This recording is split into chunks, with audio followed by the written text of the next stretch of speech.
सिर्फ OPD OPD की बात कर रहा हूँ। ओपीडी अगर हमें एनएमसी में उनके नाम शो करने हैं तो वो इधर ट्रांसफर होने चाहिए मेडिकल कॉलेज में।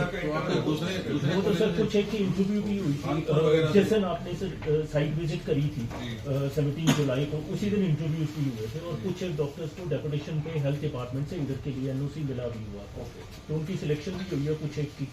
पर उसमें सर हमें कम से कम 11 क्लिनिकल डिपार्टमेंट्स के तो लोग चाहिए, सारे डिपार्टमेंट्स हम रन कर सके और उसके साथ हमें लैब फैसिलिटीज भी सर थोड़ी सी तो चाहिए होगी बेसिक टेस्ट वगैरह के लिए। तो लैब आप आउटसोर्स भी तो कर सकते हो, आउटसोर्स भी कर सकते हैं वो बेसिक टेस्ट लेने के लिए, और वो आपको 11 डिपार्टमेंट्स रन करने ही करने हैं सर ओपीडी के लिए। तो ये नहीं हम कह सकते ना 2-3 डिपार्टमेंट्स के साथ अगर आप ओपीडी रन कर रहे तो उसमें सर वो बैकफायर करेगी चीज़। अगर कोई पेशेंट मेरे पास आता है मेडिसिन का, खांसी जुकाम तो देख लिया, पर अगर उसको प्रेगनेंसी है, प्रेगनेंसी वाला हमारे पास डॉक्टर नहीं है, तो फिर हम उसको सिविल हॉस्पिटल से भेजेंगे, तो फिर वो बैकफायर करेगी कि यहाँ पर डॉक्टर तो पूरे हैं नहीं है और ओपीडी शुरू कर दीजिए। तो इसलिए अगर हमें करनी है तो मिनिमम उससे तो करें ना। टोटल 21 डिपार्टमेंट है सर, तो अगर 11 डिपार्टमेंट क्लिनिकल हैं उसमें ब्रॉड स्पेशलिटी, हम सुपर स्पेशलिटी की बात नहीं करते सर, ब्रॉड स्पेशलिटी की बात करते हैं। जो बेसिक डिपार्टमेंट है वो 10 है, 11 डिपार्टमेंट्स इधर आ गए क्लिनिकल वाले, उन 10 डिपार्टमेंट्स में लैब्स भी आ गई, तो एनाटॉमी फिजियोलॉजी बायोकेमिस्ट्री भी आ गई, तो ये सारे के साथ क्लिनिकल पे भी ध्यान ना देके क्लिनिकल डिपार्टमेंट्स में भी इससे चालू करें। चालू ओपीडी तो कर सकते ओपीडी हैं, की बात लेकिन बैच लेने के लिए तो हमारे पास अभी तो मैं सिर्फ I am talking about OPD तो सर क्लिनिकल डिपार्टमेंट से चाहिए। इससे को बड़ी उम्मीदें हैं कि जल्दी चालू होगा।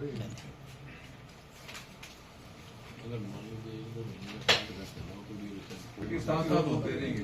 अब आपको हॉस्टल के जैसे मेडिकल कॉलेज एकेडमिक ब्लॉक है उसका तो बाद में भी हो जाए, कोई इशू नहीं है। आपको हॉस्टल बाद में उतरे हमें कोई दिक्कत नहीं है, आपको ओपीडी स्टार्ट हो जाए, पब्लिक का आने जाना स्टार्ट हो जाए, सुविधा मिल जाएगी शहर के लोगों को। ओपीडी तो सब तैयार है, वो आपके एक्सेल सर्विसेज क्या शेड्यूल तो करना है ना उसको, जब तक शेड्यूल होगी तब तक बात करेंगे। ये अगर ये मिल जाए ना तो हम काम कोई जनरेटर वगैरह कुछ ना कुछ एक बार चलो इसमें हम लोग को एक और भी करना, 703 करोड़ रुपए सरकार दे रही है, यूं ट्रांसफर इधर कर लो, जब उधर का है तब इधर करो, ऐसा नहीं चल सकता। एग्रीमेंट इनके साथ जो हुआ वो उसी के 703 का भी आप हमें लेटर दे, ऐसा भी तो कर निश्चित। हाँ सर, जिसकी वजह से देरी का एक कारण ये भी रहा कि लेबर कम है। टाइम पे सर एक्चुअली रीजन तो दोनों तरफ से ही रहा, कुछ डिपार्टमेंट की तरफ से कुछ कॉन्ट्रैक्ट, मतलब क्या इनको बजट नहीं मिला या इन्होंने भी लेबर कम, कई रीजन है। एसीएस लेवल में मीटिंग्स तो होती हैं सभी, उसमें हमेशा ये मुद्दा उठता है, एक फाइनेंस और एक ये हर बार ये मुद्दा होता है, हर बार ये डेट मिलती है कि ठीक है जी विदिन 2 मंथ हम क्लोज करवा देंगे। इस टाइम लास्ट टाइम भी हमारी जनवरी में भी मीटिंग हुई है, दिसंबर में भी मीटिंग हुई है, हमेशा ये लोकल उसको तो देखते नहीं एमएलए को, हम हमें कहते हम ही टक्कर मारते थे, जरूरत तो मेरे को ही, सबसे बड़ी जरूरत मेरे को, मैं अपनी जरूरत में चक्कर काटता।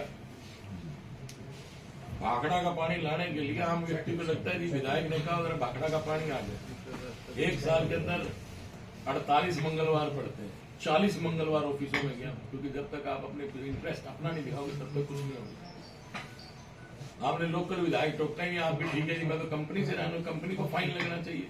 इस विषय पे कल एसी से आपने चर्चा भी हुई, इतनी बड़ी कंपनी जिसके इतने बड़े काम चल रहे हैं, वो आप लोगों के सारे कैसे चल रही कंपनी, या आप लोग इंटरेस्ट ही नहीं रहे कि 1.5 साल अगर एलएनटी जैसी कंपनी लेट करेगी कैसे बात बढ़ेगी, बताओ। फाइनेंशियल तो रन हमारे पास भी हो रहा था सर आप हम लोग वही तो मैं कह रहा हूँ, कंपनी इसी चीज से तो मैं हैरान हूँ कि कंपनी ने कमाल कर दिया, आप लोगों के जिम्मे छोड़ दिया, 1.5 साल एलएनटी जैसी कंपनी लेट कर दे तो बड़ा ताज्जुब वाली बात होगी। सर हम प्रेजेंट स्टेटस में अपना 85 करके रोके हुए हैं, हमारा खत्म हो गया, अब आगे का अप्रूवल आना चाहिए।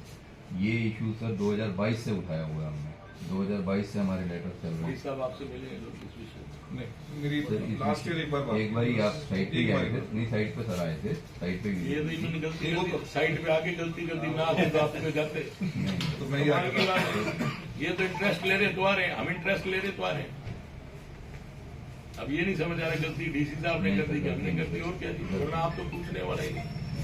सर हमको एडमिनिस्ट्रेशन सब हो जाता, अगर ये विभाग ठीक होता, आप पे फाइन लगता तो सारा कुछ ठीक हो जाना था जी, कंपनी फाइन भरती अपने आप क्लियर हो जाता है।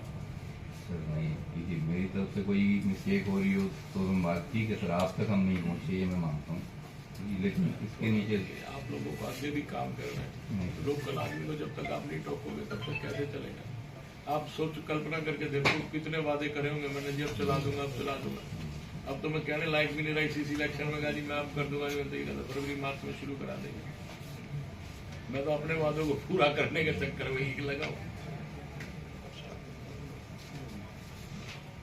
एक तो ऐसी साहब के साथ मीटिंग हुई थी उसमें उन्होंने कहा था कि फाइन के बारे में सोचो जी कंपनी की एक एक्सप्लेनेशन निकाल लो जिनकी HSRTC की। और टाइम भी वही मैंने जो कहा टाइम बाउंड था इन्होंने अपने हिसाब से टाइम बढ़ा दिया जी। डीजी से कोई डीजी को पता नहीं कोई विभाग को पता नहीं कि आप टाइम बढ़ाते जा रहे हो। अगर टाइम बढ़ाने की अवधि दी जाती ये नोटिस देते पैसा थोड़ा रुकना था। सरकार के पास तो पैसा पड़ा है देने के लिए। सितंबर से हर बार 6 महीने आप देखिए आपको एक बात तो सरकार के पास पैसा था एक चीज मंजूरी दे दी अब थोड़े से काम के लिए तो सरकार रोकेगी। 500-700 करोड़ रुपए आपको दे दी अब 400 करोड़ रुपए जो सरकार थोड़ा रुकेगी। 400 करोड़ की व्यवस्था करके सरकार देगी। इतनी बड़ी बिल्डिंग खड़ी करवा रही है सरकार तो इसलिए तो करवा रही है कि उनका प्रोजेक्ट पूरा हो जाए। सर इस प्रोजेक्ट में अगर पेमेंट की इश्यूज देखेंगे ना सर तो पेमेंट का इशू इनिशियल पीरियड से चला सर। हर बारी 7 महीने 6 महीने 8 महीने बाद पेमेंट आती है। ये इनिशियल से आप इसका प्रोग्रेस देखेंगे सर ये ऐसे ही अभी भी सर अब सितंबर आपने में मेरे पेमेंट। संज्ञान में बात डाल दी अब इसको भी करते हैं। Thank you.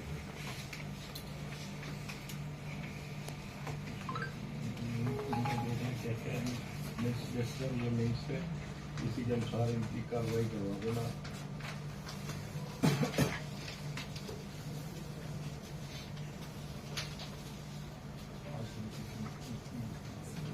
और इसके आगे नहीं सुना एक कल वो बात हुई थी जी थर्ड पार्टी इंस्पेक्शन वाला विषय।